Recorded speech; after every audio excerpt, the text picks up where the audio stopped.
வணக்கம். நம்ம கூட விடுதலை சிறுத்தை கட்சியுடைய இளைஞர் அணி மாநில செயலாளர், வழக்கறிஞர், சங்கத்தமிழன் சரவணன் அவர்கள் இணைஞ்சிருக்காரு. அவர்கிட்ட நம்ம ஒரு சில கேள்வி கேட்கலாம். வணக்கம் மோகன்ஜி அம்பேத்கர். இப்போ விடுதலை சிறுத்தை கட்சி அமைச்சரவையில் இடம்பெற்ற பிறகு பொது இடங்கள்ல திமுக விடுதலை சிறுத்தை கட்சிகளையும் அண்ணன் திருமாவர்களையும் விமர்சனம் பண்ணிட்டே இருக்காங்க. இப்போ அதுக்கு உங்களுடைய கருத்து என்ன, அதை சொல்லுங்க. விடுதலை சிறுத்தைகளுடைய கட்சியினுடைய எழுச்சியும் வளர்ச்சியும் தாங்கிக் கொள்ள முடியவில்லை, பொறுத்து கொள்ள முடியவில்லை, அவர்களால் சகித்து கொள்ள முடியவில்லை. இதுதான் உண்மை. கண்டிப்பா கண்டிப்பா மறுக்க இயலாதது. கண்டிப்பா நடந்து முடிஞ்ச 2026 தேர்தலில் பல்வேறு கட்சிகள் வெற்றி பெற்று இருந்தாலும், குறிப்பா விஜய் அவர்கள் கம்யூனிஸ்ட் கட்சியும் விடுதலை சிறுத்தை கட்சியும் காங்கிரஸ் கட்சியும் கூட்டணி வச்சு நான் ஆட்சி அமைப்பேன்னு சொன்னது ஏன்?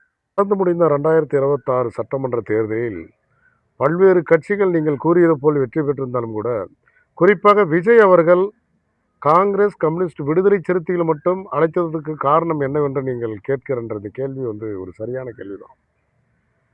இப்போ இந்த கட்சிகள் திமுக கூட்டணியிலே அங்கம் வைத்தாலும் கூட சாதி மதம் ஒழிக ஒரு சமத்துவம் வேண்டும் என்று உரத்து முழங்குகிற ஒரு கட்சியாக இருக்கிறது. இதே கூட்டணியில் அதிமுக தலைமையிலான கூட்டணியில் பாமக, அதிமுக, பிஜேபி போன்ற கட்சிகள் வெற்றி பெற்றிருக்கிறார்கள். அவர்களை அழைக்க முடியவில்லை என்று சொன்னால், சாதியையும் மதத்தையும் முன்னிறுத்தி ஒரு ஒழுங்கற்ற தமிழகத்தை வழிநடத்தி செல்லுகிற ஒரு அமைதியான ஒரு தமிழகத்தை சீர்குலைக்கக்கூடிய அளவிற்கு கொண்டு செல்லுகிற கருத்தியலை உள்வாங்கிதான் அவருடைய அரசியல் களம் அமைந்திருக்கிறது. ஆனால் காங்கிரஸோ கம்யூனிஸ்டோ விடுதலை சிறுத்தைகளோ ஒரு தொலைநோக்கு பார்வை கொண்டது, ஒரு முற்போக்கு சிந்தனை கொண்டது. அந்த அடிப்படையில் ஒரு அமைதியான தமிழகத்தை உருவாக்க வேண்டும் என்கின்ற காரணத்தினால் விஜய் அவர்கள் இந்த கட்சிகளை அழைத்திருக்கிறார். அழைத்ததில் மற்றற்ற மகிழ்ச்சி. அரை நூற்றாண்டு காலமாக எமது தலைவர் எழுச்சி தமிழர் அவர்கள் கூறி வந்த கருத்தை பிரதிபலிக்கிற வகையில் மரியாதைக்குரிய தமிழ்நாடு முதல்வர் சி. ஜோசப் விஜய் அவர்கள் எங்களுடைய கருத்தை அங்கீகரித்திருக்கிறார். சாதி மதமற்ற ஒரு சமூகத்தை படைக்க வேண்டும், புரட்சியாளர் அம்பேத்கர் எழுதிய அரசியலமைப்பு சாசனத்தின் பால் இந்த தமிழகம் இயங்க வேண்டும் என்பதில் விஜய் அவர்கள் உறுதியாக இருக்கிறார். அதன் அடிப்படையில் எங்களை அவர் அழைத்திருக்கிறார். வெளிப்படையாகவே எந்த கட்சிக்கும் வெற்றி பெற்ற பல கட்சிகள் இருந்தாலும் கூட, குறிப்பாக விடுதலை சிறுத்தைகளுக்கும் மார்க்சிஸ்ட் கம்யூனிஸ்ட் கட்சிக்கும் இந்திய கம்யூனிஸ்ட் கட்சிக்கும் காங்கிரஸ் கட்சிக்கும் வெளிப்படையாகவே கடிதம் எழுதியிருக்கிறார். கடிதத்தின் வாயிலாக தான் எங்களை அழைக்கிறார். நேரடியாக எங்களிடம் இதுவே பேசவில்லை, சொல்லவில்லை. எங்கள் தலைவரிடத்தில் இதை பற்றி எந்த கருத்தும் அவர் பேசவில்லை. வெளிப்படையாக கடிதத்தின் வாயிலாகவே குறிப்பிடுகிறார். வெளிப்படையாக கடிதம் எழுதி நீங்க எங்களுக்கு ஆதரவு தெரிவிக்க வேண்டும் என்று விஜய் கேட்டுக்கொண்டதன் பேரில் வேறு வழியின்றி எங்கள் தலைவர் அவர்கள் இவ்வளவு மக்கள் வாக்களித்து அவரை முதல்வராக்க வேண்டும் என்கின்ற எண்ணத்தில் வாக்களித்திருக்கிறார்கள். அவர்களுக்கு ஆதரவு தருவதில் எந்தவித சிக்கலும் இல்லை.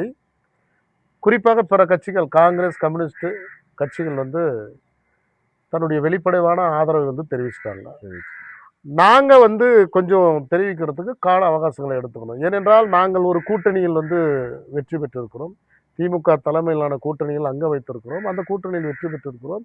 அதனால் எங்களுக்குள் ஒரு வெளிப்படை தன்மை வேண்டும் என்பதற்காக எங்களுடைய தலைவர் எழுச்சி தமிழர் அவர்கள் முன்னாள் முதல்வர் தளபதி அண்ணன் ஸ்டாலின் அவர்களிடம் கலந்து பேசி, அவரிடம் இது போன்ற ஒரு இக்கட்டான சூழல் இருக்கிறது, இந்த நிலையில் நாங்கள் எங்கள் தலைவர் உயர்நிலை கூட்டத்தை கூட்டி அந்த உயர்நிலை கூட்டத்தில் எடுக்கின்ற முடிவுக்கு நாங்கள் வெளிப்படையான ஒரு ஆதரவை தெரிவிக்கக்கூடிய ஒரு சூழல் உருவாகிறது என்பது வெட்ட வெளிச்சமாக வெளிப்படையாக அண்ணன் தளபதி ஸ்டாலின் அவர்களிடம் வெளிப்படையாக சொல்லிவிட்டு தான் தாவேக்காவுக்கு ஆதரவை கொடுத்தார். தாவேக்காவுக்கு ஏன் விடுதலை சிறுத்தைகளை ஈர்க்கிறது என்று சொன்னால், விடுதலை சிறுத்தைகள் பேசி வருகிற அந்த அரசியல் நுட்பம் என்பது மிக வலிமை வாய்ந்தது. எங்கள் தலைவர் எழுச்சி தமிழர் அண்ணன் திருமா அவர்கள் பேசுவது என்பது தமிழ்நாட்டு அரசியலில் யாரும் பேசாத ஒரு புரட்சிகரமான அரசியல். கண்டிப்பா கண்டிப்பாக சாதி மதத்தை ஒழிப்போம், சமத்துவத்தை வென்றெடுப்போம் என்று முழங்கி வருகிறார்.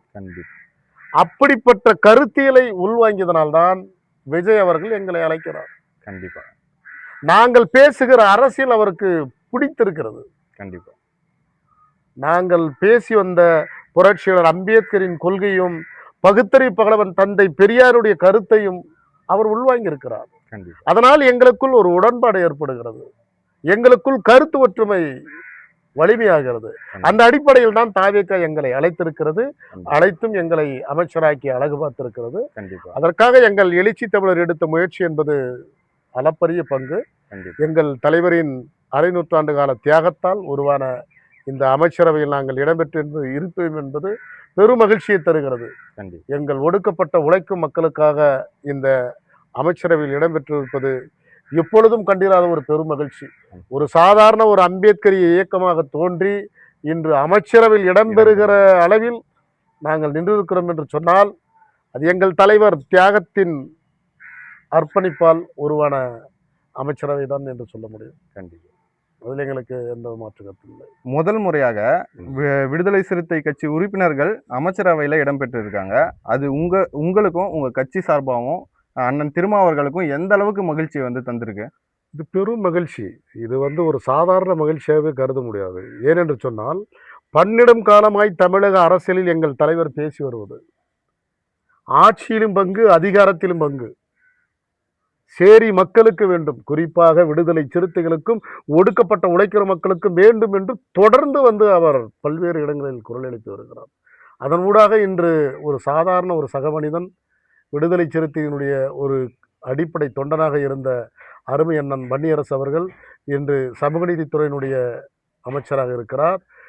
இந்த ஒடுக்கப்பட்ட உழைக்கிற மக்களிடத்திலிருந்து ஒரு அமைச்சராகி இந்த உழைக்கும் மக்களுக்காக பணியாற்றுகிற ஒரு வாய்ப்பை வழங்கியது விடுதலை சிறுத்தை என்கின்ற பேரியக்கம்.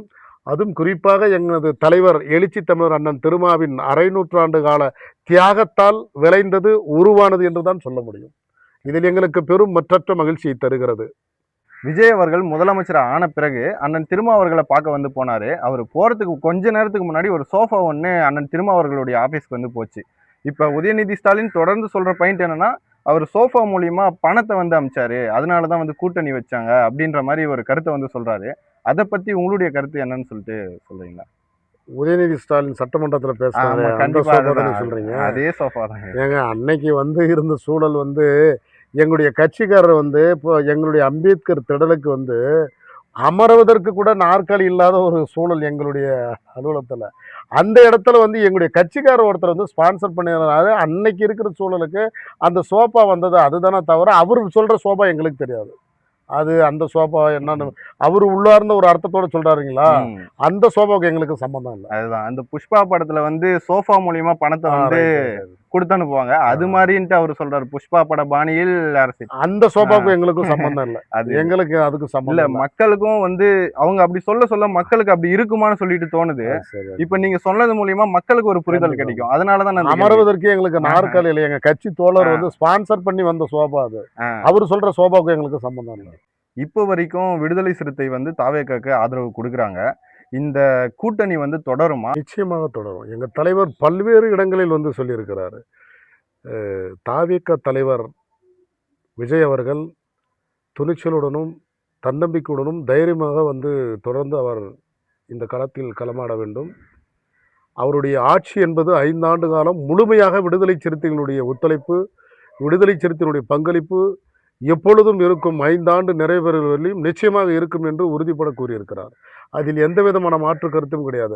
அதே போல விஜய் தலைமையிலான தளபதி முதல்வர், தமிழக முதல்வர் விஜய் தலைமையிலான இந்த ஆட்சி அமைவதற்கு விடுதலை சிறுத்தைகளுடைய பங்களிப்பு மகத்தானது. அதே போல் தொடர்ந்து 5 ஆண்டு காலம் தலைவர் அவர்கள் நிச்சயமாக இந்த ஆட்சி நீடிப்பதற்கு உற்ற துணையாக உறுதுணையாக இருப்பேன் என்று பல்வேறு இடங்களில் கூறி வருகிறார். நிச்சயமாக அவருடைய ஆட்சி சிறப்பான ஒரு ஆட்சியை முன்னெடுத்து செல்வார் என்ற நம்பிக்கை இருக்கிறது.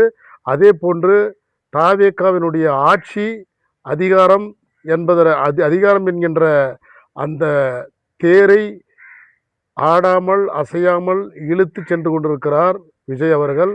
அந்த தேருக்கு அச்சாணியாக இருப்பது விடுதலை சிறுத்தைகள் என்பதை மறந்துவிடக்கூடாது. கண்டிப்பாக.